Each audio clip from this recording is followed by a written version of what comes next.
ବନ୍ଧୁଗଣ, ଆପଣମାନଙ୍କୁ ଜ୍ଞାନତନ୍ତ୍ରର ଏହି 153 ଏପିସୋଡ଼କୁ ସ୍ୱାଗତ।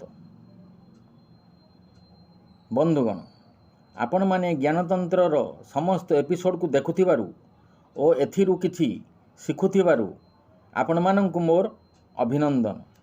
ଜ୍ଞାନତନ୍ତ୍ରର ଏହି ଏପିସୋଡ଼ରେ ମଣିଷ ସମାଜରେ ମଣିଷକୁ ଠକିଲେ କ'ଣ ହୁଏ ଏ ବିଷୟରେ ବର୍ଣ୍ଣନା କରୁଛି।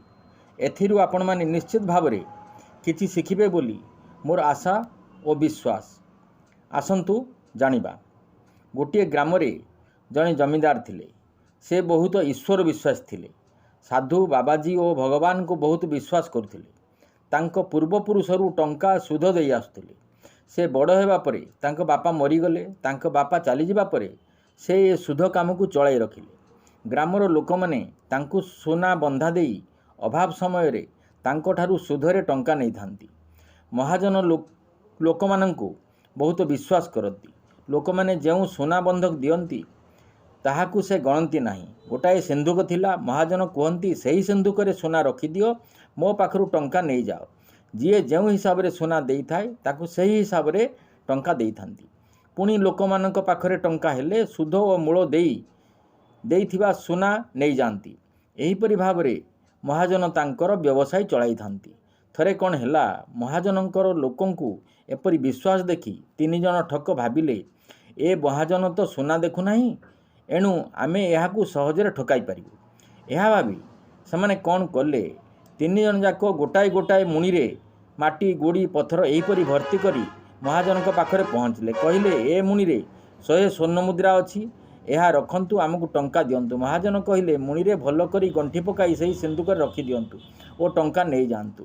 ଠକମାନେ ତ ଏଇଆ ଖୋଜୁଥିଲେ, ମହାଜନ ନ ଦେଖୁ, ତେବେ ଆମେ ମହାଜନକୁ ପାଠ ପଢ଼ାଇ ପାରିବୁ। କିଛି ମାସ ବିତିଗଲା ପରେ ସେହି ଠକମାନେ ଏକ ସଙ୍ଗରେ ନ ଆସି ଜଣେ ପ୍ରଥମେ ଆସିଲା। ମହାଜନକୁ ତାର ଟଙ୍କା ଦେଲା ଓ ନିଜର ମୁଣି ଖୋଲିଲା। ମୁଣିରେ ତ ଗୁଡ଼ି ପଥର ଥିଲା। ତାକୁ ବାହାର କରି ଖାଲି ବଡ଼ ପାଟିରେ କାନ୍ଦିଲା, ଯେପରି ଲୋକ ଶୁଣିବେ। ଏ ଠକର ପାଟି ଶୁଣି ଅନ୍ୟ ଠକମାନେ ମଧ୍ୟ ଆସିଲେ। ଏମାନେ ତ ଆଗରୁ କଥାବାର୍ତ୍ତା ହୋଇଥିଲେ। ଏମାନେ ମଧ୍ୟ ମହାଜନଙ୍କୁ ଟଙ୍କା ଦେଇ ମୁଣି ଦେଖିଲେ। ସବୁ ଠକ ଗୋଡ଼ି ପଥର ଦେଖି କାନ୍ଦିବା ନାଟକ ଆରମ୍ଭ କରିଦେଲେ। ଧୀରେ ଧୀରେ ଲୋକମାନଙ୍କର ଭିଡ଼ ହେଲା। ଲୋକେ ଭାବିଲେ, ଏହି ମହାଜନ ବୋଧହୁଏ ମୁଣିରେ ସୁନା ନେଇ ଗୋଡ଼ି ପଥର ରଖିଦେଇଛି। ଏଣୁ ଠକମାନେ ଯାଇ ରଜାଙ୍କ ପାଖରେ ଅଭିଯୋଗ କଲେ, ଆମର ସୁନା ସବୁ ମହାଜନ ପାଖରେ ରଖିଥିଲୁ, ମାତ୍ର ଟଙ୍କା ପରିଶୋଧ କରି ଆମ ମୁଣି ଦେଖିଲା ବେଳକୁ ତା ଭିତରେ ଖାଲି ଗୋଡ଼ି ପଥର ଅଛି। ଆମେ ଏତେ ବିଶ୍ୱାସ କରି ସେ ମହାଜନକୁ ଦେଇଥିଲୁ। ଆମ ପାଖରେ ଆଉ ଟଙ୍କା ନାହିଁ କି ସୁନା ନାହିଁ। ଆମର ସବୁ ଚାଲିଗଲା। ଆମର ସବୁ ସୁନା ସେ ମହାଜନ ଲୁଟି ନେଲା। ଦୟାକରି ଆମର ସୁନା ଆମକୁ ଫେରାଇବାକୁ ଆଦେଶ ଦିଅନ୍ତୁ।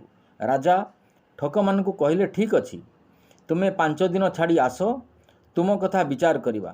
ଆଗକୁ ଦେଖିବା ରାଜା ଏ ଠକମାନଙ୍କୁ ସୁନା ଫେରାଇବାକୁ ଆଦେଶ ଦେଉଛନ୍ତି ନା କ'ଣ କରୁଛନ୍ତି। ବନ୍ଧୁଗଣ, ରାଜା କି ବିଚାର କରିବେ ଆପଣମାନେ କମେଣ୍ଟରେ ଲେଖନ୍ତୁ। ଆପଣମାନେ ଏହି ଭିଡ଼ିଓକୁ ଦେଖୁଥିବାରୁ ଆପଣମାନଙ୍କୁ ମୋ ତରଫରୁ ଧନ୍ୟବାଦ। ସବସ୍କ୍ରାଇବ୍ କରିବାକୁ ଭୁଲିବେ ନାହିଁ। ରହୁଛି। ଧନ୍ୟବାଦ।